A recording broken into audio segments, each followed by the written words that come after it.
मग आता आपण काय करू, एक स्टुडंटची मार्कशीट बनवूयात. काय बनवायचं, स्टुडंटची मार्कशीट. ओके, मग हळू तुम्हाला रिअल टाइम सारखे एक्झाम्पल करायला सांगेल मी काही ते. आता काय करायचं बघा स्टुडंट मार्कशीट करताना. त्यासाठी इथे सगळ्यात पहिले स्टुडंट डॉट सी, तर इथे लिहायचे आपल्याला स्टुडंट मार्कशीट, त्यामध्ये इंटिजर मेन वगैरे लागेल. सगळ्यात पहिले डायरेक्ट प्रोग्रामिंग करायच्या आधी थोडं 5 मिनिटं विचार करायचा. काय विचार करायचा इकडे, की स्टुडंट मार्कशीट मध्ये सर रिक्वायरमेंट काय आहे. तुम्ही सांगितलं फक्त स्टुडंटची मार्कशीट, बरोबर आहे है ना. मी बोललो हॉटेलचं बिल बनवा, मग हॉटेलचं बिल बनल्यावर तो पहिले विचार ना तुम्ही काय काय ऑर्डर घेतलेली ती, राईट. Yes or no. तुमची रिक्वायरमेंट जर क्लिअर असेल तर तुम्हाला प्रोग्राम लिहिताना सोपा जाईल. मग आता रिक्वायरमेंट म्हणजेच तुमचा प्रश्न काय होता तो क्लिअर हवा तुम्हाला. So enter student roll number, student name, then marks for 3 subjects, roll number, name, marks for 3 subjects, calculate total and percentage, display student mark sheet. Enter roll number, enter the name. Okay, then marks for 3 subjects, marks for 3 subjects, calculate total and percentage, display student mark sheet. Clear. Okay, तर आता काय करायचं बघा. मग आता roll number म्हटला म्हणजे integer काय लागणार, नेम म्हटलं तर लागणार स्ट्रिंग. मग आधी हे समजायला हवं आपल्याला, मग त्याच्यावर आपण डेटा टाईप ठरवतो. मग आता प्रोग्राममध्ये मला एक रोल नंबर पाहिजे, रोल नंबर. व्हेरिएबलची नावं कशी लिहिली बघा, ही सवयच ठेवायची. बरेच जण आर एन लिहितात, प्रॉपर लिहा ना, म्हणजे एरर आली तर कळते कोणत्या व्हेरिएबलमध्ये एरर आलेली आहे. रोल नंबर, त्याच्यानंतर पुढचं काय पाहिजे तुम्हाला, नेम. Okay, स्टुडंटचा name. त्यानंतर पुढे काय पाहिजे, मार्क्स फॉर 3 सब्जेक्ट्स घेतलेत मी इथे. सो सब्जेक्ट 1, सब्जेक्ट 2, सब्जेक्ट 3, त्या तिघांची काय येणार टोटल, आणि याच्यावर आपण कॅल्क्युलेट करणार आहे पर्सेंटेज. हे झालं माझं व्हेरिएबल डिक्लेरेशन. काय झालं, व्हेरिएबल डिक्लेरेशन. म्हणजे मला एवढे व्हेरिएबल तर मिनिमम लागणारच आहेत. मे बी जर पुढे जाऊन अजून काही लागतील तर ते त्यावेळेस आठवतील, ते लिहू शकतो आपण, कळलं. पण कोणताही प्रोग्राम करताना तुम्हाला 50-60% रिक्वायरमेंट क्लिअर पाहिजे की काय करायचं ॲटलिस्ट. काही गोष्टी रन टाईमला आठवतात आपल्याला, त्या होतात ॲडजस्ट, कळलं. मग आता मी काय केलं, simple print F, enter student roll number, scan F लिहिलं इथे, पर्सेंट डी कालच शिकलो ना आपण, हे ॲम्परसाइन आर प्रेस केलं तर ॲटोमॅटिक यायला पाहिजे इथे. हे बघा असं येतं, हा ॲडव्हान्टेज आपल्याला व्ही एस कोडचा आहे. ओके, नंतर print F, enter student name. आता नेम घेताना पर्सेंट एस जो असतो तो स्पेसला ॲक्सेप्ट करणार नाही. आपण सध्या पर्सेंटेज शिकतोय, जर पर्सेंट तुम्हाला स्पेस घ्यायची असेल त्यासाठी काही फंक्शन असतात, गेटेस पुटेस नावाचे, ते पुढे आपण फंक्शन्समध्ये शिकूयात. तर आता मला स्पेस नाही देता येणार, कळलं. तर इथे नेम घेतलं आपण, तर स्टुडंट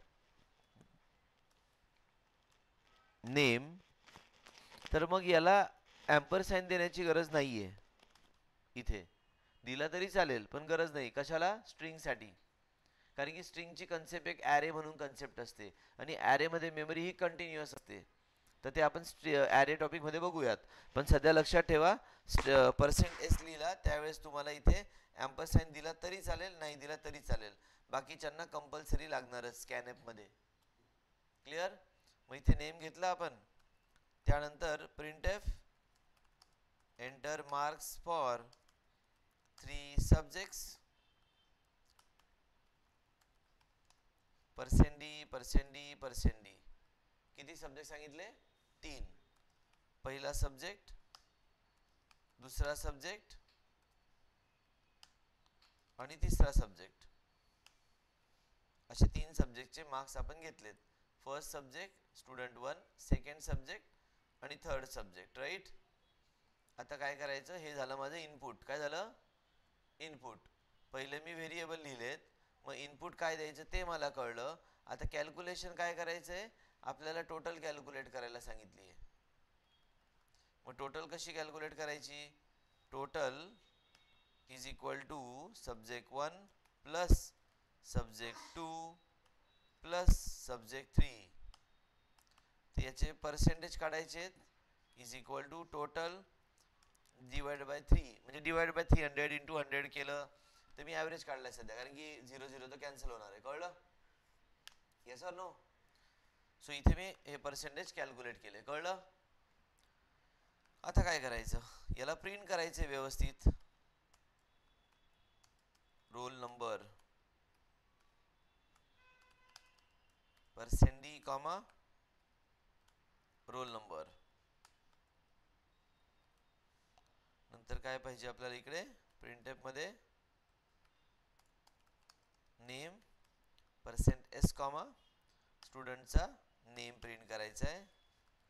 देन इथे आपण प्रिंट करणार आहे first subject which is %d and subject 1, second subject %d and subject 2. हे मार्कशीटला प्रिंट करतोय आपण. Third subject %d and subject 3. Then we have to print a total %d comma total,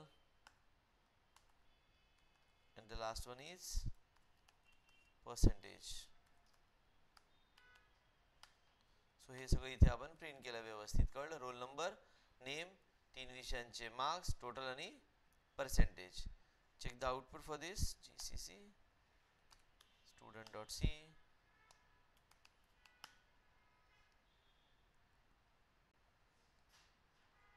So roll number, name, marks for 3 subjects.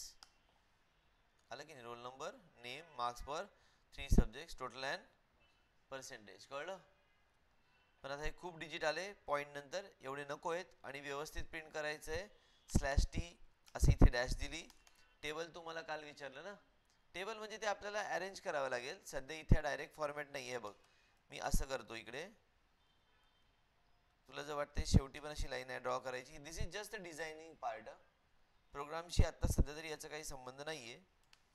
फक्त programme चांगला कसा दिसेल त्यासाठी आपण थोडं हे डिझायनिंग करतो इथे प्रोग्राममध्ये. म्हणजे मला असं टेबल फॉर्मॅटमध्ये प्रिंट करायचं आहे पूर्ण.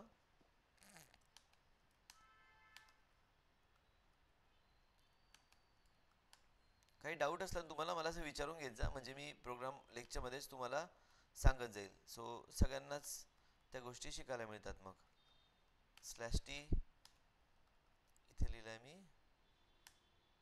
/t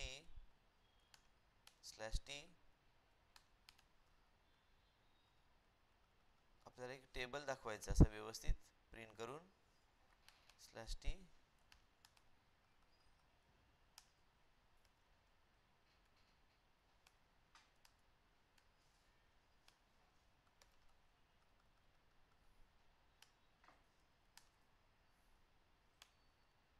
ठीक आहे. And same is here.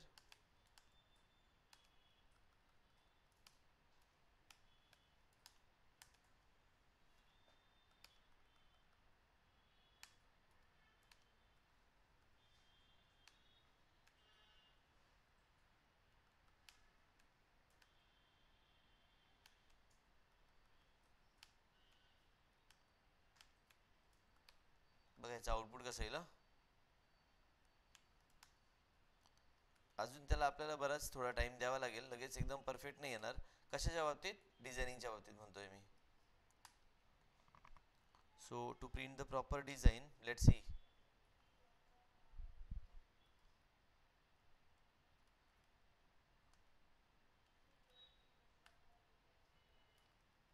Check करूयात आपण एकदा. Compile, number, name. आता असं आलंय बरोबर आहे. आता ह्या स्लॅश मागे आहेत ना, पहिले हे क्लिअर करायचं. कोणतं? सेकंड. इथे सगळीकडे एक स्लॅश टी द्या.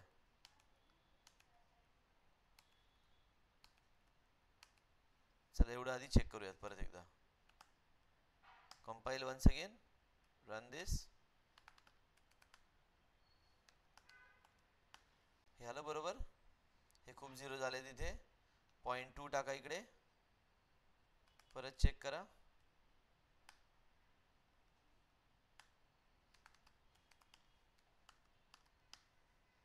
Almost right. Yes or no? इथे एक जर स्लॅश अजून ऍड केली तर ते तुम्हाला एकदम पूर्ण टेबल फॉर्मॅटमध्ये दिसायला लागेल. हे अजून एक स्लॅश इथे फक्त मी ऍड करतोय. This is just for the designing purpose.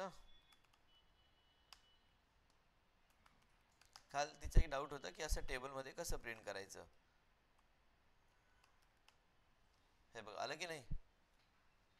Yes or no? ठीक आहे. ते स्लॅश टी वगैरे ऍड करून आपल्याला असं प्रिंट करता येईल. राईट.